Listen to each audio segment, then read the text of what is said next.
यहाँ पर आप जो देख रहे हो ये इस चैप्टर के नोट्स हैं जिसको मैं एक्सप्लेन करने वाला हूँ इस वीडियो के अंदर, और ये पीडीएफ के फॉर्म में एज अ नोट्स आपको मिल जाएगा जिसे आप डाउनलोड कर सकते हो। सीबीएसई वर्ड्स में आपका स्वागत है। इस वीडियो में हम क्लास 8 साइंस का थर्ड चैप्टर जिसका नाम है कोल एंड पेट्रोलियम ये डिस्कस करेंगे, और इसी वीडियो के अंदर इस पूरे चैप्टर को हम कंप्लीट कर लेंगे। इससे पहले के 2 चैप्टर्स की वीडियो अपलोड हो चुकी है। अगर आपको देखना है तो डिस्क्रिप्शन में क्लास 8 साइंस करके एक प्लेलिस्ट होगी, वहां विजिट करके देख सकते हो। चलिए स्टार्ट करते हैं। पहले बात कर लेते हैं ये नेचुरल मटेरियल्स ये क्या होते हैं। Natural materials are substances that come from the nature and are not made by humans. ऐसे मटेरियल जो कि हमको नेचर से मिलते हैं और इंसानों ने उसको नहीं बनाया। एग्जाम्पल की बात कर लें एयर के अंदर आपकी ऑक्सीजन, नाइट्रोजन या और भी गैसेज होती हैं। एयर के अंदर ही आपका डस्ट पार्टिकल, वाटर वेपर ये सब भी आता है। तो ये क्या है, नेचुरल मटेरियल है। वाटर हो गया, सॉइल हो गया, मिनरल्स आ गया। मिनरल्स भी बहुत टाइप के होते हैं जैसे iron, calcium, copper, gold, aluminium, ये सब क्या है, मिनरल्स हैं। तो ये एग्जाम्पल हो गया नेचुरल मटेरियल का जो नेचर हमको देती है, हम उसको नहीं बनाते। भाई पानी आप बनाते हो क्या, सॉइल बनाते हो, नहीं बनाते ना, तो ये नेचुरल हो गई। फिर दूसरे आते हैं मैन मेड मटेरियल्स। ये ऐसे सब्सटेंसेस होते हैं जो कि इंसान बनाते हैं, जैसे प्लास्टिक हो गया, ग्लास हो गया यानी कांच जो आपका होता है, ये ह्यूमंस बनाते हैं। पेपर, नायलॉन, इसकी डोरी वगैरह होती है। स्टील ये क्या है, मैन मेड है यानी इसको इंसान बनाते हैं। In the light of the availability of various resources in nature, natural resources can be broadly classified into 2 kinds. Natural resource को हम availability के बेसिस पे 2 हिस्सों में बांट सकते हैं। अब ये availability के बेसिस क्या मतलब, कई सारी चीजें हैं, उसकी जो ग्रुपिंग है वो हम कई तरीके से कर सकते हैं। फॉर एग्जाम्पल आपका जैसे क्लासरूम है, अगर हम चाहते हैं कि क्लास में ग्रुप बना दें, यानी कुछ लोग को एक ग्रुप में रख लो और कुछ लोग को दूसरे ग्रुप के अंदर, यानी 2 ग्रुप या 2 से ज्यादा ग्रुप में हमको बांटना है जितने स्टूडेंट हमारे क्लास में है, तो कई तरीके से कर सकते हैं। जैसे एक डिवीजन इस तरह से कर सकते हैं कि भाई बॉयज एक ग्रुप में आ जाएं, गर्ल्स एक ग्रुप में आ जाएं। दूसरा जो क्लासिफिकेशन या डिवीजन है वो हम हाउस के बेसिस पे कर सकते हैं कि भाई रेड, ग्रीन, ब्लू, येलो ये हाउसेस के स्टूडेंट अलग अलग ग्रुप के हो गए। मार्क्स की बेसिस पे ग्रुप कर सकते हैं कि भाई इतने मार्क्स पाने वाले फर्स्ट डिवीजन वाले इधर हो जाएं, सेकंड डिवीजन वाले इस ग्रुप में आ जाएं और थर्ड डिवीजन वाले इस ग्रुप के अंदर आ जाएं। तो बहुत तरीके से हम, जैसे क्लासरूम की बात करें तो स्टूडेंट को ग्रुप कर सकते हैं। इसी तरह नेचुरल रिसोर्सेज को हम कई तरीके से ग्रुप कर सकते हैं। उन्हीं में से एक आपको जानना है कि नेचुरल रिसोर्सेज की अवेलेबिलिटी के बेसिस पे हम इनकी ग्रुपिंग कर रहे हैं, इनको क्लासीफाई कर रहे हैं। अब इसको पढ़ेंगे तो ये चीज आपको क्लियर होगी। तो पहला जो काइंड है नेचुरल रिसोर्सेज का वो है इनएग्जॉस्टेबल नेचुरल रिसोर्सेज। इनएग्जॉस्टेबल मतलब कभी ना खत्म होने वाले। तो रिसोर्सेज जो कि प्रेजेंट है अनलिमिटेड क्वांटिटी के अंदर नेचर में, और वो एग्जॉस्ट नहीं होंगे ह्यूमन एक्टिविटीज, यानी चाहे जितना इस्तेमाल करो खत्म नहीं होंगे, उनको हम क्या कहते हैं, इनएग्जॉस्टेबल नेचुरल रिसोर्सेज। एग्जाम्पल की बात कर ले, सनलाइट हो गया, एयर हो गया। भाई सनलाइट खत्म हो जाएगी क्या, कि भाई धूप में ज्यादा ना बैठो, ऐसा ना सनलाइट खत्म हो जाए। सूरज की रोशनी तो उसी तरीके से आ रही है। एयर है, हवा खत्म हो जाएगी क्या, एयर तो रहेगी ही, चाहे जितना उसको इस्तेमाल करो। तो पहला काइंड ये हो गया जहां पर ऐसे रिसोर्सेज को हमने रखा है जो अनलिमिटेड क्वांटिटी के अंदर है, यानी इतना है कि खत्म ही नहीं होंगे वो, चाहे जितना इस्तेमाल करो। फिर सेकंड काइंड आता है एग्जॉस्टेबल नेचुरल रिसोर्सेज। ये रिसोर्सेज कैसे हैं, लिमिटेड अमाउंट में है और एग्जॉस्ट हो जाएंगे, खत्म हो जाएंगे ह्यूमन एक्टिविटीज से। तो ऐसे नेचुरल रिसोर्सेज को हम एग्जॉस्टेबल नेचुरल रिसोर्सेज कहते हैं। इसके एग्जांपल की बात कर ले, फॉरेस्ट, जंगल है। भाई जंगल के अंदर बहुत सारे पेड़ पौधे हैं, अगर काटते जाओगे तो खत्म हो जाएगा कि नहीं। वाइल्ड लाइफ है, यानी जो जानवर वगैरह हैं, अगर उनको किल करते रहोगे या वैसे भी किसी तरीके से अगर वो खत्म होते रहेंगे तो एक टाइम आएगा वो बिल्कुल खत्म हो जाएंगे। जो मिनरल्स हैं वो भी एक लिमिटेड अमाउंट में है कि भाई इतने हैं, खत्म हो जाएंगे। कोल, पेट्रोलियम, नेचुरल गैस, ये वो चीजें हैं जो एक फिक्स अमाउंट में है, अगर इस्तेमाल करते जाओगे धीरे धीरे वो कम होते जाएंगे और एक टाइम आएगा वो खत्म हो जाएंगे। तो ऐसे रिसोर्सेज जो कि इस्तेमाल करते करते खत्म हो सकते हैं, यानी वो लिमिटेड अमाउंट में कि भैया इतने हैं, उसको हम एग्जॉस्टेबल नेचुरल रिसोर्सेज कहते हैं। तो अवेलेबिलिटी के बेसिस पे, यानी कौन अवेलेबल रहेगा, एक वो रिसोर्स है जो हमेशा अवेलेबल रहेगा, चाहे जितना इस्तेमाल करो खत्म ही नहीं होगा, और एक वो इस्तेमाल करते करते कम होते होते खत्म हो जाएगा, यानी वो हमेशा अवेलेबल नहीं रहेगा।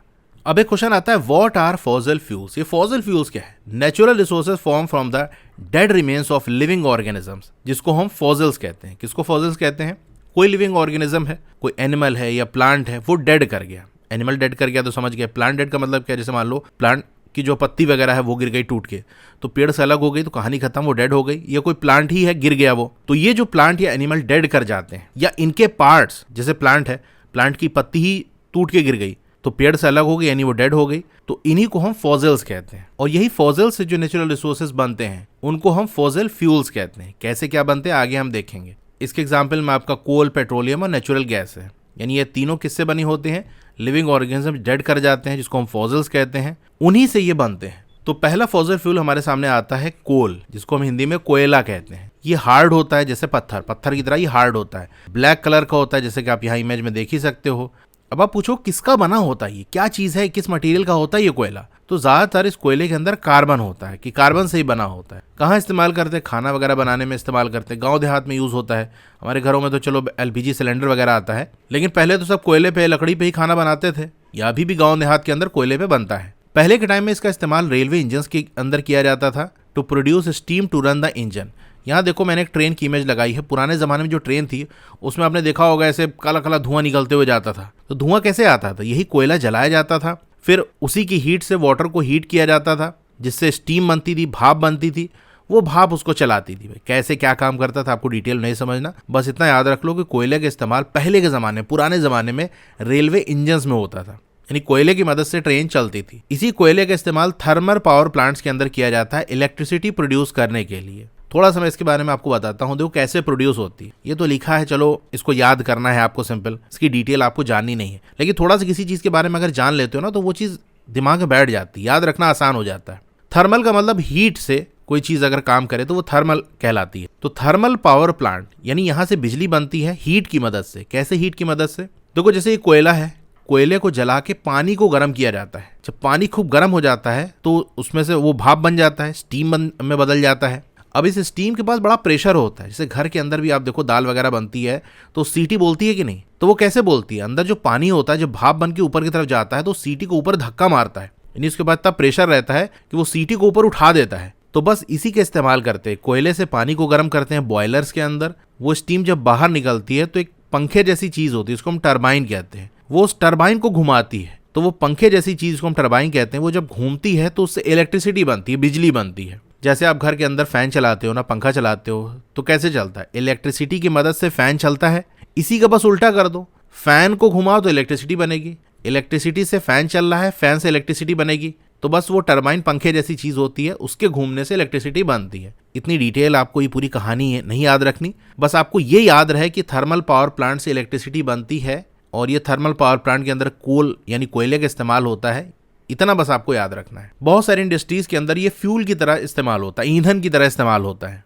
अब आप पूछोगे कि ये कोयला कहाँ से मिलता है, तो कहाँ से मिलता है अगर इसकी बात कर लें तो found in deep coal mines under the surface of the earth. जमीन के अंदर गड्ढा करते जाओगे, काफी डीप चले जाओगे, गहराई में चले जाओगे तो वहाँ कोल माइंस आएंगी, खदानें होंगी, वहाँ कोयला पूरा भरा होगा, तो वहीं से निकाला जाता है। अब ऐसा नहीं कि कहीं भी खोद दो कोयला निकल आएगा, वो खास जगह पर ही कोयले पाए जाते हैं, वहीं पर आप खुदाई करोगे जमीन में तो आपको कोयला मिलेगा। इंडिया की बात कर ले तो किन जगहों पर मिलता है? झारखंड, उड़ीसा, छत्तीसगढ़, इसके अलावा और भी जगह पर। मेन आपको ये 3 जगह याद रखनी है कि यहाँ पर कोयला मिलता है। अब एक और क्वेश्चन सामने आता है, हाउ कोल इज फॉर्म्ड? ये कोयला बनता कैसे है? क्या होता है कोयला? कहाँ इस्तेमाल करते हैं? कहाँ से मिलेगा? ये तो हो गया, बनता कैसे है कोयला? तो अभी आपने ऊपर देखा था कि कोल क्या है? एक फॉसिल फ्यूल्स है। फॉसिल का मतलब ही है कि जो डेड लिविंग ऑर्गेनिज्म है उनसे मिलने वाला फ्यूल। तो चलिए इसके बारे में डिटेल में जानते हैं। लगभग 300 मिलियन ईयर्स अगो, यानी लगभग 30 करोड़ साल पहले अर्थ पे घने जंगल थे इन लो लैंग वेटलैंड एरियाज। अब ये वेटलैंड एरियाज क्या है? थोड़ा सा मैं आपको यहाँ पर दिखाता हूँ। देखो, wetland are areas where water covers the soil for some or all of the year. Wetland नाम से ही आप समझ सकते हो, यानी गीली ज़मीन, ऐसी ज़मीन जो थोड़ी दलदल वाली हो, वहाँ पानी भरा रहता हो, तो उसको हम वेटलैंड कहते हैं।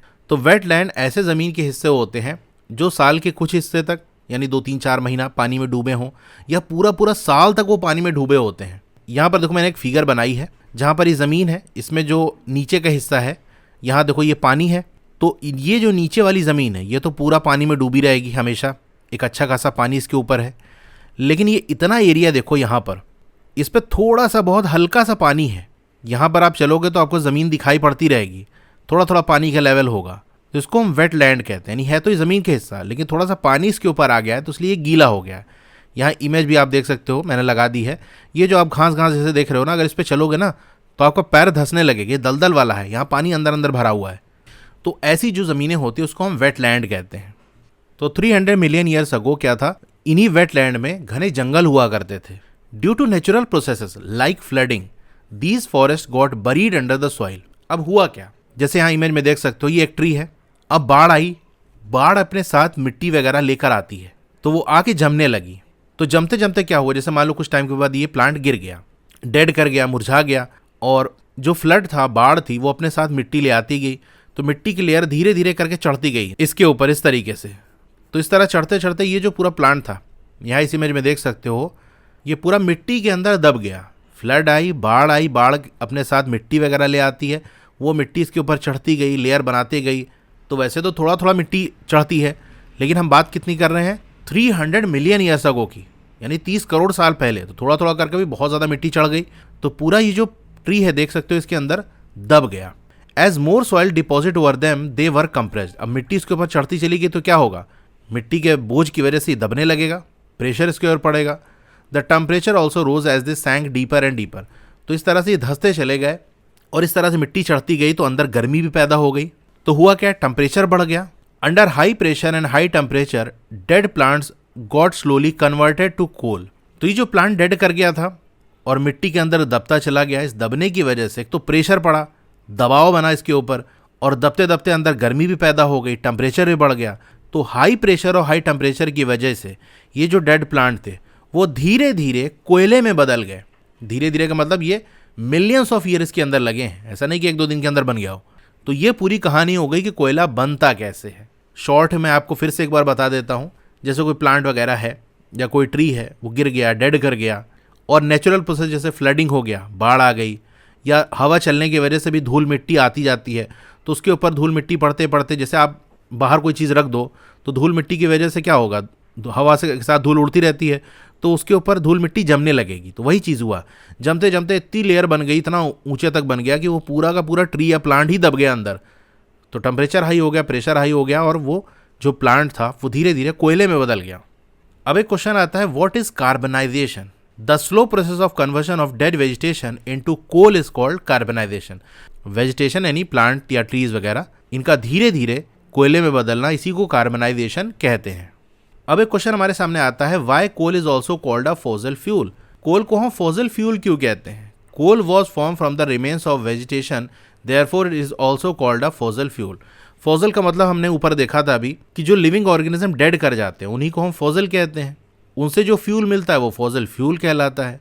तो ये जो वेजिटेशन है यानी प्लांट और ट्रीज हैं, ये भी क्या है, लिविंग ऑर्गेनिज्म है। और कोयला हमारा वेजिटेशन ही से तो बनता है, यानी लिविंग ऑर्गेनिज्म से बनना है, इसीलिए फॉसिल फ्यूल उसको कहते हैं। जब कोयले को हीट करोगे एयर के अंदर तो कोयला बर्न करने लगेगा और प्रोड्यूस करेगा ज़्यादातर आपकी जो कार्बन डाइऑक्साइड गैस है वो।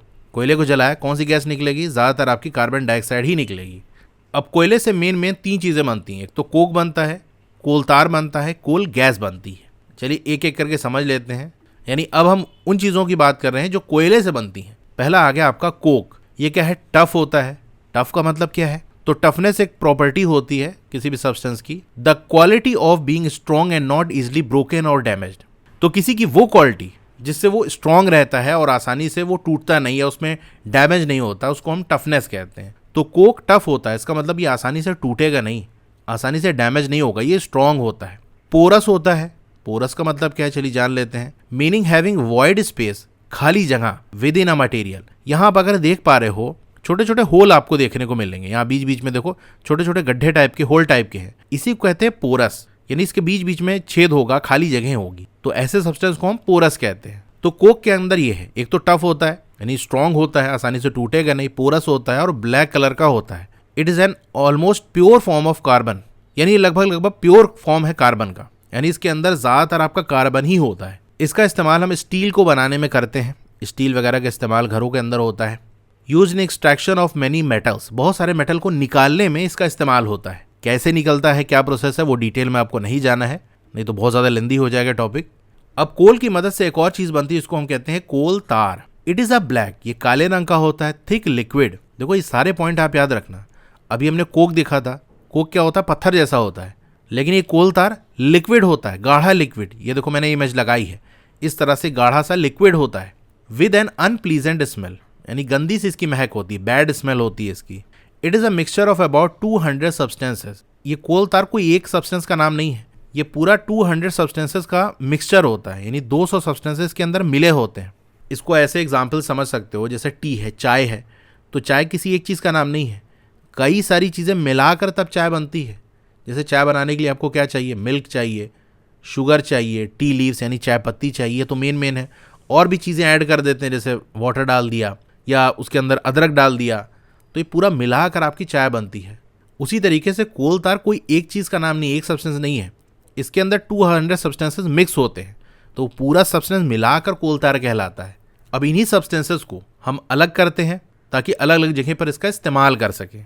Products obtain from the coal tar are used as starting material for manufacturing various substances used in everyday life and in industries.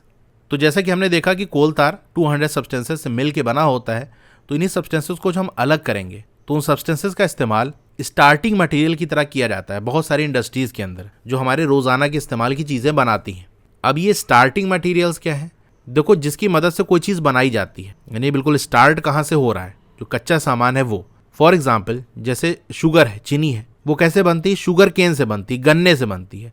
तो गन्ना हमारा स्टार्टिंग मटेरियल हो गया कि भाई गन्ना लोगे पहले और फिर उससे शुगर बनेगी। इसी तरीके से जो कोल तार जिन सब्सटेंसेस से मिलके बना है वो स्टार्टिंग मटेरियल की तरह काम करते हैं, यानी वो सब्सटेंस आपने लिया, अब उससे बहुत सारी चीज़ें बनाई जाती हैं। कौन कौन सी चीज़ें बनाई जाती हैं, सिंथेटिक डाइज, डाइज मतलब रंगने वाली चीज़। तो रंगने वाली चीज़ नेचुरल भी आती है, जैसा कि आपका टर्मरिक हो गया, हल्दी, हल्दी पीले रंग की होती है तो वहाँ से हमको पीला रंग मिल जाता है। इसी तरह से मेहंदी होती है, ये भी रंगने के काम आती है, तो ये तो नेचुरल हमको मिलती है। भाई मेहंदी हमने पेड़ से तोड़ लिया, उससे बना लिया। हल्दी ये भी प्लांट से हमको मिलती है। लेकिन कुछ ऐसे डाइज होते हैं, रंगने वाली चीज़ें होती हैं जिसको हम बनाते हैं, तो वो सिंथेटिक डाइज कहलाती हैं। फिर ड्रग्स यानी दवाई, यहाँ देखो इमेजेस भी मैंने लगा दी है ताकि आपको याद रखने में आसानी हो। एक्सप्लोजिव्स हो गया, परफ्यूम्स हो गया, प्लास्टिक्स, पेंट्स, फोटोग्राफिक मटेरियल जैसे कि फोटोग्राफिक फिल्म हो गई। अब तो हम लोग मोबाइल वगैरह में खींच लेते हैं या कैमरा सब डिजिटल हो गया है। पहले के टाइम में जो कैमरे होते थे उसके अंदर इस तरह से फिल्म लगाई जाती थी, तो वो किसकी बनी होती थी, फोटोग्राफिक मटेरियल से बनी होती थी। यानी फोटो खींचते थे तो इसी रील के अंदर ही वो प्रिंट हो जाती थी, छप जाती थी, फिर उससे जो है उसकी कॉपी निकाली जाती थी। तो ये जो फोटोग्राफिक मटेरियल है ये किससे बना होता है, कोल तार से बना होता है इस तरह से। और रूफिंग मटेरियल जैसे छत पे देखो इस तरह से लगाते हैं ताकि ये पक्का हो जाए, तो ये भी कोल तार का बना होता है। नैप्थलीन बॉल्स की बात कर लें, use to repel moths and other insect are obtain from the coal tar. तो ये बड़ा इंपॉर्टेंट पॉइंट है कि नैप्थलीन बॉल कहाँ से मिलती है, तो ये कोल तार से ऑब्टेन होती है। इनका इस्तेमाल कहाँ होता है, ये देखो नैप्थलीन बॉल्स, ये मैंने यहाँ पर इमेज लगा दी है। ये मोथ्स एक तरह का इंसेक्ट होता है जो देखने में लगभग बटरफ्लाई जैसा होता है, तो इसको भगाने में काम आता है नैप्थलीन बॉल्स। और नैप्थलीन बॉल किससे बनी होती है, कोल तार से बनी होती है। These days bitumen, a petroleum product, is used in place of coal tar for metalling the roads. मेटैलिंग का मतलब पक्का करना, सड़क को पक्का करने के लिए पहले के टाइम में कोल तार का इस्तेमाल किया जाता था। यानी सड़क बनाई और उसके ऊपर कोल तार डाल दिया, या बनाते टाइम भी डालते थे जिससे सड़क पक्की हो जाती थी। लेकिन आज के टाइम में कोल तार का इस्तेमाल हम नहीं करते। किसका इस्तेमाल करते हैं, बिटुमिन का इस्तेमाल करते हैं। ये बिटुमिन क्या है, पेट्रोलियम प्रोडक्ट है। पेट्रोलियम के बारे में आगे हम देखेंगे। तो ये पॉइंट बड़ा इंपॉर्टेंट है कि अगर आपसे पूछ लिया जाए कि मेटैलिंग द रोड, सड़क को पक्का करने के लिए किसका इस्तेमाल होता है, तो बिटुमिन का इस्तेमाल होता है। पहले कोल तार का इस्तेमाल होता था, अब नहीं होता। अब तीसरी चीज़ जो कि कोल से बनती है, कोयले से बनती है, वो आपका है coal gas. Coal gas is obtain during the processing of coal to get coke. तो जब कोल से, कोयले से हम कोक बना रहे होते हैं तो उसी बीच में हमको कोल गैस मिल जाती है। अब ये कोल गैस का इस्तेमाल कहाँ होता है, फ्यूल की तरह इस्तेमाल करते हैं बहुत सारी इंडस्ट्रीज़ के अंदर, ईंधन की तरह से। और वो इंडस्ट्रीज जो कि कोल प्रोसेसिंग प्लांट के करीब होती हैं, यानी जहाँ पर कोयले से कोक बनाया जा रहा होता है तो उसी बनाते टाइम कोल गैस निकल जाती है। तो वहाँ पर जहाँ ये काम हो रहा होता है उसके पास में जो इंडस्ट्रीज़ हैं वो कोल गैस ले लेती हैं कि लो भैया हमको दे दो, हम इस्तेमाल कर लेंगे, हमको फ्यूल वगैरह की ज़रूरत है।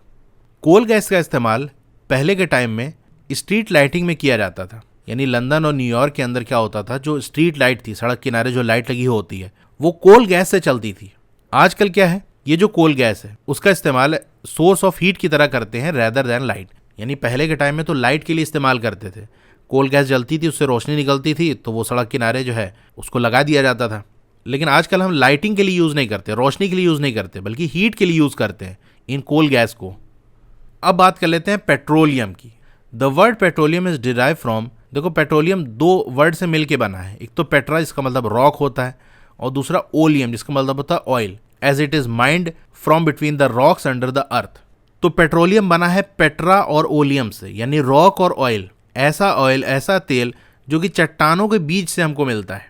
तो चट्टानों के बीच से इसको हम निकालते हैं। यहाँ देखो इमेज लगी हुई है, ध्यान से समझना कहाँ पर क्या चीज़ें हैं। ये हमारी अर्थ की सरफेस है जिसके ऊपर हम चलते हैं। इसके नीचे आपको मिलेगी इम्परवियस रॉक। इम्परवियस का मतलब क्या है, थोड़ा सा मैंने लिख दिया है ताकि आप नोट्स में जब बाद में पढ़ो तो आप समझ सको कि हाँ ये इम्परवियस रॉक क्या होती है। ये डिफिनेशन आपको याद नहीं रखनी। इम्परवियस रॉक क्या होती है ये आपको याद नहीं रखना, ये जस्ट आपको समझाने के लिए मैंने यहाँ पर लिख दिया है। A type of rock that does not allow water or other fluid to pass through it due to lack of interconnected pores or spaces. Impervious rock ऐसी रॉक होती है जो पूरी सॉलिड होती है, यानी इससे वाटर या और भी जो फ्लूइड हैं, ऑयल वगैरह या गैसेज हैं, वो पार नहीं निकल सकती। क्यों पार नहीं निकल सकती? क्योंकि इनके बीच में इंटरकनेक्टेड पोर्स यानी छेद वगैरह या जगह नहीं होती। अगर मान लो ऐसे कोई रॉक है हमारे पास और बीच बीच में उसमें गैप है, होल है, थोड़ा थोड़ा ऐसे ऐसे होल है, तो क्या होगा, इधर से कोई चीज़ जाएगी उसी होल के थ्रू होते हुए दूसरी तरफ निकल जाएगी। लेकिन इम्परवियस रॉक क्या होती है, ऐसे समझ लें, याद रखना, इम्पॉसिबल, यानी इसके आर पार जाना इम्पॉसिबल है, तो इसके आर पार चीज़ें नहीं जा पाती, ये ऐसी रॉक होती। फिर एक दूसरी आती है reservoir rock. A reservoir rock is a porous and permeable rock formation that can store and transmit fluids like oil and gas within its pore space. तो ये जो ऊपर ऊपर आप देख रहे हो ये आपकी इम्परवियस रॉक है, इसको पार करके कोई चीज़ नहीं निकल पाएगी। जैसा कि आप यहाँ देख सकते हो ये आपका वाटर है, ये पूरा यहाँ तक इस लेवल तक ऐसे वाटर भरा होगा, ठीक है, इधर भी। फिर इसके ऊपर आपका ऑयल होता है, ऑयल भरा होता है। फिर यहाँ पर आपकी गैसेस होती हैं, तो यहाँ आपकी होती है इम्परवियस रॉक। और ये जो आप यहाँ पर देख रहे हो ये कैप रॉक होती है, लेकिन आपको यहाँ पर बुक के अंदर नहीं लिखा है कि कैसी रॉक है, तो आपको याद नहीं रखना, लेकिन जस्ट मैंने आपको बता दिया कि ऊपर आपकी कैप रॉक होती है। कैप का मतलब जैसे बॉटल के अंदर कैप होता है ना, ढक्कन बंद कर दोगे तो जो भी चीज़ बॉटल के अंदर होगी वो बाहर नहीं निकल पाएगी, तो बस ये एक तरह से कैप लगा देती है, बंद कर देती है, ताकि नीचे जो वाटर, ऑयल, गैस है ये ऐसे बाहर निकल के ऊपर ना आ जाए। फिर नीचे के साइड आपकी रिजर्वायर रॉक होती है, ये अपने अंदर लिक्विड वगैरह को स्टोर कर सकती है क्योंकि इनके बीच में जगह होती है। तो यहाँ पर वाटर, ऑयल, गैस ऐसे भरा होता है, ऊपर कैप रॉक होती है, फिर इम्परवियस रॉक होती है, तो ये पूरा एक तरह से सील पैक हो जाता है। यहाँ जो भी चीज़ वाटर, ऑयल, गैस है ये बाहर नहीं निकल सकती। तो हम क्या करते हैं, यहाँ पर ऐसे ड्रिलिंग करते हैं, होल करते हैं, होल करते करते करते इम्परवियस रॉक को पार करते, कैप रॉक पार करते, यहाँ तक ऐसे पहुँच जाते हैं। तो ये जो होल बनाते हैं इसको हम वेल्स कहते हैं, कुएँ बनाते हैं, तेल के कुएँ जिसको हिंदी में कहा जाता है, ऑयल वेल्स। तो होल बनाने की वजह से क्या है, अब तो होल बन गया, कुआं बन गया, रास्ता बन गया, तो जो गैस, ऑयल या वाटर है वो यहाँ से निकाला जा सकता है। तो इसी तरीके से जब होल बनाते हैं, जैसे ही हम इस वाले हिस्से के अंदर आते हैं जहाँ पर गैस भरी है, तो इस वेल से सबसे पहले तो गैस निकल जाती है, फिर ऑयल को हम खींच लेते हैं, वाटर तो हमारे पास है ही है, क्या मतलब वाटर लेने का। तो ये पूरी कहानी होती है। पेट्रोल का इस्तेमाल जो लाइट ऑटोमोबाइल्स यानी हल्की जो गाड़ियाँ हैं, जैसे मोटरसाइकिल हो गया, स्कूटर हो गया, कार्स हो गया, उनके अंदर इस्तेमाल होता है। वहीं जो भारी गाड़ियां हैं जैसे ट्रक हो गया, ट्रैक्टर हो गया, ये डीजल से चलती हैं। वैसे कार भी आती है जो कि पेट्रोल और डीजल दोनों से चलती है, लेकिन मेन आप याद रखना, जो हल्की गाड़ी है जैसे आपका बाइक वगैरह, स्कूटी हो गया, ये किससे चलती है, पेट्रोल से चलती है। और जो भारी गाड़ियाँ हैं, ट्रक, ट्रैक्टर वगैरह, ये आपकी डीजल से चलती हैं। कार दोनों चीज़ों से चलती है, पेट्रोल वाली भी आती है, डीजल वाली भी आती है। तो ये जो पेट्रोल और डीजल है ये ऑब्टेन होते हैं एक नेचुरल रिसोर्स को हम पेट्रोलियम कहते हैं उससे। तो पेट्रोलियम क्या है, is a dark oily liquid. ये देखो ये इमेज मैंने लगा दी है, ये डार्क कलर का होता है, तेल जैसा लिक्विड होता है। इसकी अनप्लीजेंट ऑर्डर यानी महक होती है, गंदी सी महक होती है इसकी। एक छोटी सी इन्फॉर्मेशन आपको देनी थी, अगर आप प्रयागराज से हो और मेरा ऑफलाइन बैच ज्वाइन करना चाहते हो for CBSE board maths and science, तो आप मुझे कमेंट करके बता सकते हो या फिर मेरी जीमेल आईडी पे मेल भी कर सकते हो। अब एक क्वेश्चन आता है, how petroleum is form, petroleum कैसे बनता है। Petroleum was form from the organisms living in the sea. तो वो ऑर्गेनिज्म जो कि समुद्र में रहते थे आज से मिलियंस ऑफ ईयर पहले, उन्हीं से ये पेट्रोलियम बना है। कैसे बना है, as these organisms died their bodies settled at the bottom of the sea and got covered with layers of sand and clay. तो मिलियंस ऑफ ईयर पहले जो लिविंग ऑर्गेनिजम्स सी के अंदर समुद्र में रहते थे, जैसे मैंने देखो यहाँ पर फिगर बनाई है, जैसे फिश हो गया, ऑक्टोपस, स्क्विड, जेली फिश, ये सब है। जब इनकी डेथ हो गई तो जो सी का बॉटम है, यानी बिल्कुल जाओगे नीचे तो ज़मीन आ जाएगी, वहाँ पर ये सेटल हो गए, यानी ऐसे गिर गए। मर जाएंगे तो क्या होगा, तैर थोड़ी ना पाएंगे, नीचे गिर जाएंगे। तो सारे नीचे आकर इस तरह से बैठ गए। धीरे धीरे जो है ये सैंड और क्ले से कवर होते चले गए, जैसे यहाँ पर आप थर्ड वाली इमेज में देख सकते हो। तो ये सैंड, क्ले, ये पूरा इनके ऊपर चढ़ती चली गई और ये इसमें दबते चले गए। Over millions of years, absence of air, high temperature and high pressure transform the dead organism into petroleum and natural gas. तो इस तरह से दबे रहे और मिलियन ऑफ ईयर बीत गए। अब मिट्टी के अंदर दब गए हैं, एयर नहीं मिल पाएगी, दबे हैं तो प्रेशर इनके ऊपर पड़ रहा है, टेम्परेचर हाई है। तो ये जो 3 चीज़ है, एयर का ना होना, हाई टेम्परेचर और हाई प्रेशर, इन्होंने क्या कर दिया, ये जो समुद्र में रहने वाले डेड ऑर्गेनिज्म थे इनको पेट्रोलियम और नेचुरल गैस में बदल दिया। तो ये देखो 4th वाली इमेज के अंदर ये पेट्रोलियम और नेचुरल गैस के अंदर बदल गए, कन्वर्ट हो गए। Layer containing petroleum oil and gas is above that of water because they are lighter than water. अभी ऊपर मैंने आपको इमेज में दिखाया था, सबसे ऊपर गैस रहती है, फिर उसके नीचे ऑयल होता है, फिर वाटर होता है। तो सवाल ये, गैस और ऑयल वाटर के ऊपर क्यों होती है? क्योंकि हल्की होती है, यानी सबसे हल्की आपकी गैस होती है, तो जो सबसे हल्की है वो सबसे ऊपर होगी, फिर उससे भारी आपको ऑयल होता है और सबसे भारी जो है वाटर होता है, इसीलिए सबसे नीचे होता है। तो जैसा कि मैंने आपको बताया था कि जो ऑयल वगैरह है वो वेल से निकाले जाते हैं, कुएं से निकाले जाते हैं। तो दुनिया का जो सबसे पहला ऑयल वेल था, तेल का कुआं था, उसकी जो ड्रिलिंग की गई थी, खुदाई की गई थी, वो पेनिसिल्वेनिया यूएसए के अंदर की गई थी 1859 के अंदर। यानी वहाँ पर ड्रिलिंग की गई, खुदाई की गई, तो वहाँ से ऑयल मिला था। उसके 8 साल बाद 1867 के अंदर oil was struck at Makum in Assam. यानी दुनिया में सबसे पहला जो तेल निकला था वो यूएसए के अंदर निकला था, और उसके ठीक 8 साल के बाद हमारे देश में असम स्टेट के अंदर ये निकल आया, तेल हमको मिल गया था। इंडिया में ऑयल पाया जाता है Assam, Gujarat, Mumbai high and in the river basins of Godavari and Krishna. ये 2 नदियां हैं, गोदावरी और कृष्णा रिवर। इनका जो रिवर बेसिन है यहाँ पर भी पाया जाता है। अब ये रिवर बेसिन क्या है? जैसे मान लो ये पूरा इतना एरिया है, यहाँ से एक नदी होके जा रही है, और यहाँ से जो भी जैसे बारिश वगैरह होती है या घरों से जो पानी निकल रहा है वो इसी रिवर के अंदर मिलता है। तो ये जो पूरा एरिया है, इसका पानी आकर सारा कहाँ जाता है? इसी रिवर के अंदर जाता है और बह के निकल जाता है।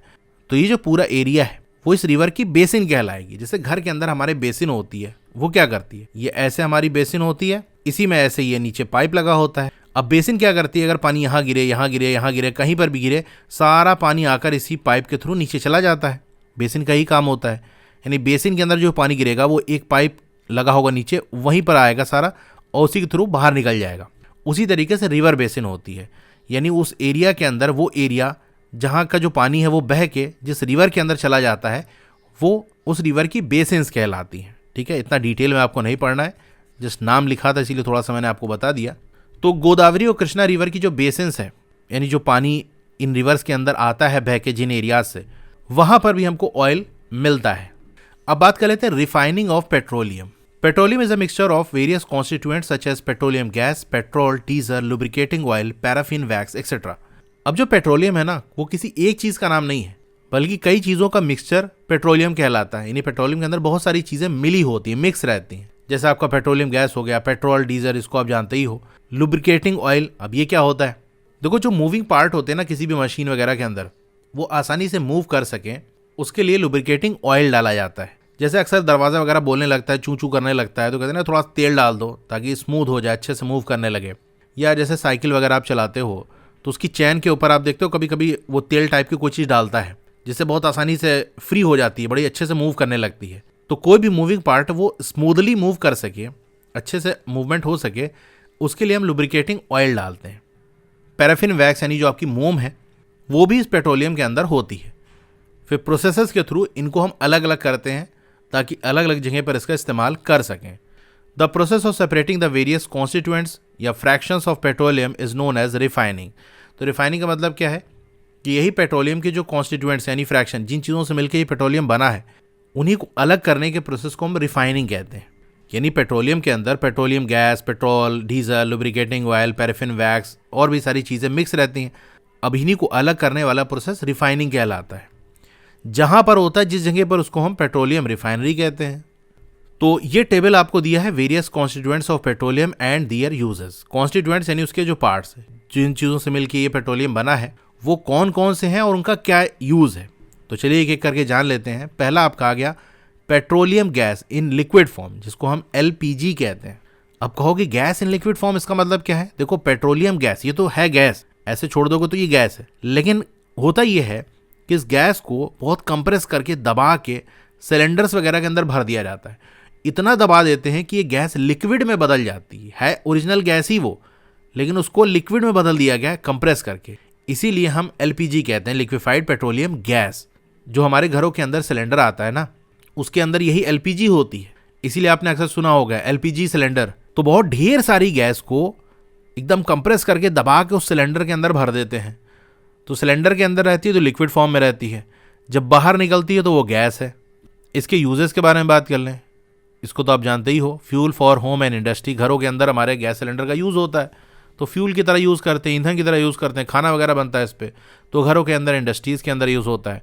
फिर दूसरी चीज़ जो कि हमको पेट्रोलियम की रिफाइनरी से मिलती है वो आपका है पेट्रोल।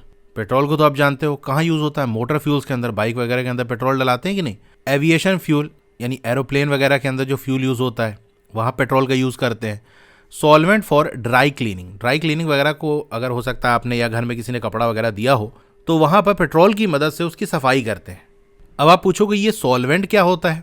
देखो जैसे हमने कोई शरबत बनाया, उसके लिए हम क्या करेंगे, वाटर लेंगे, वाटर के अंदर हम शुगर डाल देंगे, तो जो वाटर है वो होगा हमारा सॉल्वेंट, यानी जिसके अंदर कोई चीज़ डाली जाती है वो सॉल्वेंट होगा। ये ज़्यादा अमाउंट में होता है, और थोड़े अमाउंट में जो चीज़ डाली जा रही है उसको सल्यूट कहते हैं। तो जो भी कपड़ा है जिसकी ड्राई क्लीनिंग वगैरह हम करा रहे हैं उसको इसी पेट्रोल के सोल्यूशन के अंदर डालते हैं, तो पेट्रोल के अंदर डाल रहे हैं तो पेट्रोल क्या हो जाएगा, हमारा सॉल्वेंट हो जाएगा। ठीक है। फिर तीसरी चीज़ है केरोसिन, फ्यूल फॉर स्टोव्स। पहले के टाइम में या अभी भी हो सकता है कहीं यूज़ होता हो, मैंने तो बहुत सालों पहले देखा था, तो पहले स्टोव वगैरह पे खाना बनता था तो उसके अंदर केरोसिन का यूज़ होता है। लैंप्स हो गया, पहले के टाइम में जो लालटेन वगैरह है उसके अंदर केरोसिन का यूज़ करते थे। जेट एयरक्राफ्ट के अंदर केरोसिन का यूज़ होता है। फिर आगे आपका डीजल, ये जो हैवी मोटर व्हीकल्स हैं इनके अंदर और इलेक्ट्रिक जनरेटर के अंदर डीजल का यूज़ होता है। फिर लुब्रिकेटिंग ऑयल, ये लुब्रिकेशन के लिए, यानी ताकि जो मूविंग पार्ट है वो स्मूथली मूव कर सके। देखो लुब्रिकेटिंग ऑयल क्या करता है, जो मूविंग पार्ट है यानी आपस में जो पार्ट रगड़ खा रहे होते हैं, जब लुब्रिकेटिंग ऑयल डाल देते हैं तो बीच में इनके ऑयल आ जाता है, तो ऑयल की वजह से आपस में टच नहीं करते, बड़ा स्मूथ मूव कर पाते हैं। इसको आप ऐसे समझो कि जैसे हमारे पास ये एक बॉक्स है और इसके नीचे एक और बॉक्स है, अगर इस ऊपर वाले बॉक्स को मूव कराऊंगा तो ये जो सरफेस है यहाँ पर रगड़ खाएगा कि नहीं, तो रगड़ने की वजह से एक तो घिस जाएगी दोनों जो सरफेस है, दूसरा हीट भी निकलेगी। तो इसी के बीच में अगर हम लुब्रिकेटिंग ऑयल डाल दें तो बीच में ऑयल की एक लेयर आ जाएगी जिसकी वजह से ये स्मूथली मूव कर पाता है। ठीक है, बहुत डिटेल आपको नहीं जाननी, जस्ट एक हल्का सा आइडिया मैंने आपको दे दिया। फिर आपका आ गया पैराफिन वैक्स, यानी जो आपकी मोम होती है उसका यूज़ ऑइंटमेंट्स में किया जाता है। जैसे स्किन वगैरह में कोई बीमारी हो गई या चोट हो गई तो ऑइंटमेंट लगाया जाता है, इसको हिंदी में मलहम कहते हैं, तो मलहम के अंदर यूज़ होता है। कैंडल्स के अंदर भाई मोम की मोमबत्ती बनाई जाती है। वैसलीन के अंदर यूज़ होता है।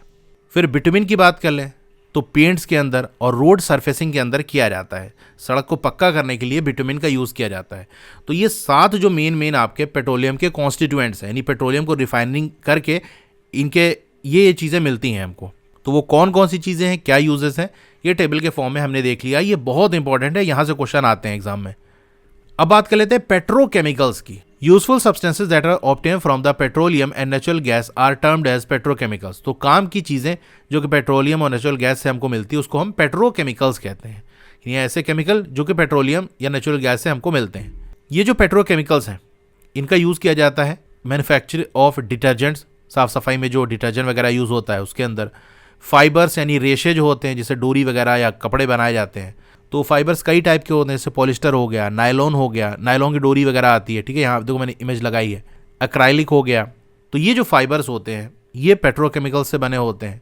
फिर पॉलीथीन हो गया, या इसके अलावा और भी जो मैन मेड प्लास्टिक्स हो गई, उनको बनाने के लिए इन पेट्रोकेमिकल्स का यूज़ किया जाता है। Hydrogen gas obtain from natural gas is used in the production of fertilizers या यूरिया।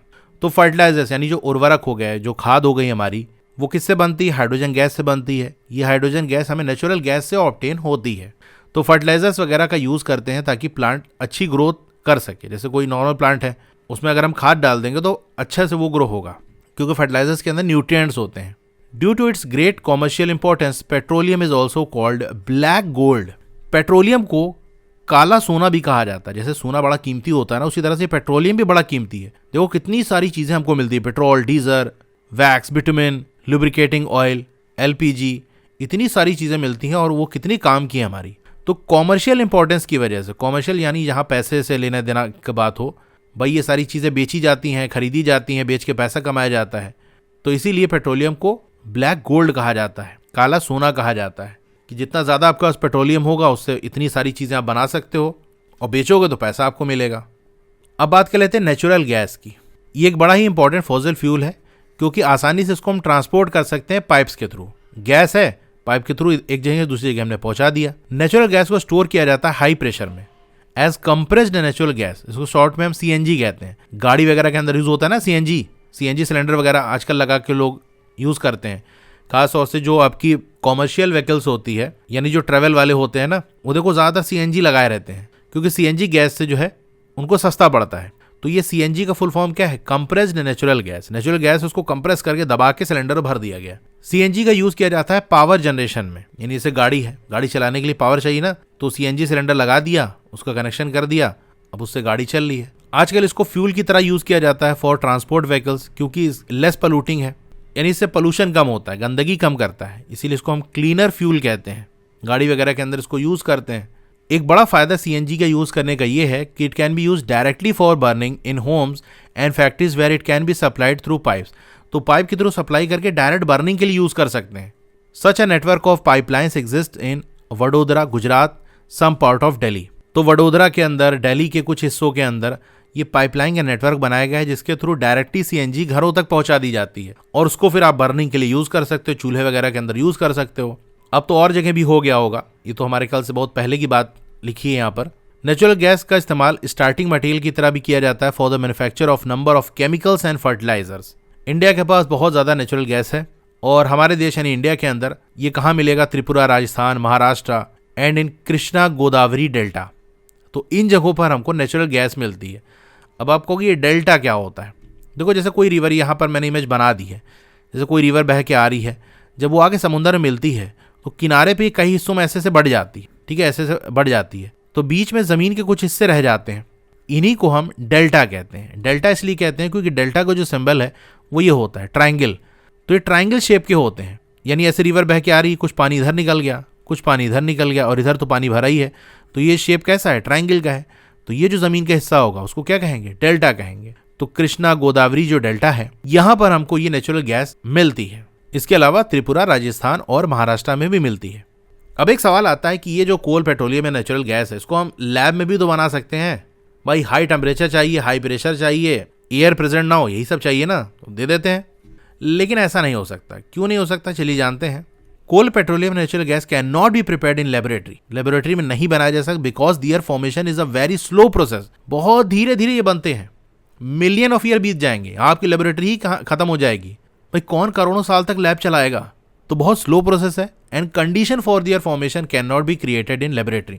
और इसके अलावा और भी कंडीशंस चाहिए होती हैं जो कि लेबोरेटरी में वो कंडीशंस लाना पॉसिबल नहीं है। Some natural resources are limited. कुछ नेचुरल रिसोर्सेज कैसे हैं? लिमिटेड है। ये स्टार्टिंग में हमने देख लिया था, जिसको हम एग्जॉस्टेबल नेचुरल रिसोर्सेज कहते हैं कि वो लिमिटेड अमाउंट में खत्म हो जाएंगे। It required the dead organism million of year to get converted into fossil fuels like coal and petroleum. तो जो डेड ऑर्गेनिज्म है उनको मिलियंस ऑफ ईयर लगे फॉसिल फ्यूल्स में बदलने में, जैसे कोल और पेट्रोलियम बदलने में मिलियंस ऑफ ईयर लगे। एक बात तो ये हो गई कि इनको बनने में मिलियंस ऑफ ईयर लगेंगे। दूसरी बात, the known reserve of these will last only a few hundred years. तो ये जो कोल, पेट्रोलियम है, इसके अलावा और भी जो फॉसिल फ्यूल्स हैं, जितना अभी हमारे पास हैं, वो कुछ 100 साल ही चल पाएंगे, जैसे 200-300 साल चल पाएंगे। यानी एक टाइम आएगा ये खत्म हो जाएंगे। तो दो प्रॉब्लम हमारे सामने आ गई कि नहीं? एक तो ये कि भैया बनने में काफ़ी टाइम लग जाएगा। दूसरा ये कि जितना अभी हमारे पास है ना, वो कुछ ही 100 साल चलेगा, 100-200-300 साल चलेगा, उसके बाद ही खत्म हो जाएगा। और बनने में तो मिलियंस ऑफ ईयर लगेगा, यानी खत्म हो जाएगा तो फिर आसानी से मिलेगा नहीं, और मिलियंस ऑफ ईयर इंतजार करना पड़ेगा। तीसरा पॉइंट है, burning of these fuels is a major cause of air pollution. ये जो फ्यूल है, कोयला, पेट्रोलियम, जब जलाओगे तो बड़ा से धुआं निकलता है, एयर का पोल्यूशन होता है। Their use is also link to global warming. इनके यूज करने से, इनकी बर्निंग की वजह से क्या है? ग्लोबल वार्मिंग हो रही है। शॉर्ट में आपको बताता हूँ ग्लोबल वार्मिंग क्या है। देखो, हर साल आप सुनते हो गर्मी के दिन में कि भैया 10 साल का रिकॉर्ड टूट गया, गर्मी ने तो 20 साल का रिकॉर्ड तोड़ दिया। यानी हर आने वाले साल में क्या हो रहा है? गर्मी और ज़्यादा बढ़ती चली जा रही है, तो पूरी दुनिया गर्म होती जा रही है। इसी को कहते हैं ग्लोबल वार्मिंग। और इसका एक बड़ा कारण है फॉसिल फ्यूल का बर्न करना। जब हम इसको जलाते हैं तो उससे वो गैसेज निकलती हैं जो कि हमारे अर्थ को गर्म कर रही हैं, यानी पूरा जो ग्लोब है, पूरी जो दुनिया है, उसको वार्म कर रही है। इसी कहते हैं ग्लोबल वार्मिंग। तो इनकी वजह से ग्लोबल वार्मिंग हो रही है। It is therefore necessary that we use these fuels only when absolutely necessary. इसीलिए बात भैया यहाँ से ये समझ में आई कि जब बहुत ज़रूरी हो तभी इसको इस्तेमाल करो, या हम कह सकते हैं उतना ही इस्तेमाल करो जितना ज़रूरी है। क्योंकि देखो, इनको बनने में बहुत ज़्यादा टाइम लगेगा। पॉइंट नंबर 1 में हमने देख लिया, कुछ ही 100 सालों के अंदर ही ख़त्म हो जाएंगे। इसीलिए आप सावधानी से इस्तेमाल करो, और इस्तेमाल करोगे तो पोल्यूशन होगा, ग्लोबल वार्मिंग होगी। इससे लिए बेहतर ये है कि जब बहुत ज़रूरी है तभी इस्तेमाल करो, अदरवाइज ना इस्तेमाल करो। अब इंडिया के अंदर the petroleum conservation research association, PCRA short में इसको कहते हैं, advice people how to save petrol diesel while driving. तो उन्होंने कुछ एडवाइस दी है, कुछ सलाह दी है कि भैया जब गाड़ी वगैरह चला रहे हो ना, तो ये चीज़ें ऐसा कर लोगे तो पेट्रोल और डीजल बच जाएगा आपका। वो टिप्स क्या हैं ज़रा बात कर लेते हैं। पहला पॉइंट है drive at constant and moderate speed as far as possible. एक तो कांस्टेंट स्पीड से चलाओ, ऐसा नहीं बहुत तेज़ भगाने लगे, स्पीड कर लिए फिर बहुत धीरे हो गए। एक कांस्टेंट स्पीड से आप चलाओ। दूसरा मॉडरेट स्पीड से, यानी बहुत तेज़ ना भगाओ और बहुत धीरे भी ना चलाओ, ठीक ठाक बीच स्पीड से चलाओ। तो इससे क्या होगा, आपका जो पेट्रोल या डीजल है वो बचेगा, वो ज़्यादा खर्च नहीं होगा। खर्च कब होता है, जब स्पीड कम ज़्यादा बहुत तेज़ करते हो या बहुत तेज़ भगा रहे हो या बहुत धीरे चला रहे हो, तब ज़्यादा खर्च होता है। Switch off the engine at the traffic light or at the place where you have to wait. जहाँ पर आपको इंतजार करना है, जैसे ट्रैफिक लाइट है, अब रेड हो गया सिग्नल, 1 मिनट बाद खुलेगा, तो गाड़ी को ऑन ना रखो, बंद कर दो इंजन, फिर से स्टार्ट कर लेना। Ensure correct tyre pressure. Tyre का प्रेशर भी बड़ा इंपॉर्टेंट है, क्योंकि देखो टायर क्या होता है, ऐसे आपका ये टायर होता है, ये आपकी रोड है, इस पर ये टायर होगा, ठीक है। तो जितना टायर का कॉन्टैक्ट रोड से कम होगा उतना ही गाड़ी के चलना आसान होगा। यहाँ पर फ्रिक्शन का कॉन्सेप्ट आ जाता है, जो कि आगे आप पढ़ोगे। तो जितना ये टायर ज़मीन से यानी रोड से टच में रहेगा उतना ज़्यादा फ्रिक्शन होगा, उतना ही ज़्यादा गाड़ी का आगे बढ़ना मुश्किल हो जाएगा, क्योंकि फ्रिक्शन क्या करता है, गाड़ी को आगे बढ़ने से रोकेगा। अब अगर आपके टायर में हवा कम होगी तो दिक्कत क्या होगी, आपका जो टायर है वो ऐसे फ्लैट हो जाता है, जैसे पंचर हो जाती तो देखो पूरा ऐसे फ्लैट हो जाता है। तो हवा जितनी कम होगी उतना ज़्यादा ये चपटा हो जाएगा, और उतना ज़्यादा फिर यहाँ देखोगे ये रोड के कांटेक्ट में है, तो फ्रिक्शन बढ़ जाएगा, जिसकी वजह से गाड़ी का आगे बढ़ना मुश्किल हो जाएगा। गाड़ी को और दम लगाना पड़ेगा और ताकत चाहिए होगी, और ताकत के लिए वो पेट्रोल या डीजल जो है वो ज़्यादा इस्तेमाल करेगी। तो ये है, टायर प्रेशर आपका सही होना चाहिए, ना ज़्यादा कम ना ज़्यादा ज़्यादा। Ensure regular maintenance of the vehicle. अपनी गाड़ी का मेंटेनेंस भी कराते रहो। कभी कभी कुछ ऐसा फॉल्ट आ जाता है, इसकी वजह से बहुत ज़्यादा धुआं निकल रहा है और बहुत ज़्यादा पेट्रोल या डीजल खा रही है गाड़ी, तो ये भी थोड़ा मेंटेन भी रखो गाड़ी को। तो ये सारी चीज़ें हैं, ठीक है। तो यहाँ आकर ये पूरा चैप्टर हमारा कंप्लीट हो गया। इसकी PDF आपको चाहिए तो डिस्क्रिप्शन में आपको मेरी वेबसाइट का लिंक मिल जाएगा, वहाँ क्लिक करके इस नोट्स को आप पढ़ भी सकते हो। उसी में नीचे डाउनलोड का ऑप्शन है, वहाँ से डाउनलोड भी कर सकते हो।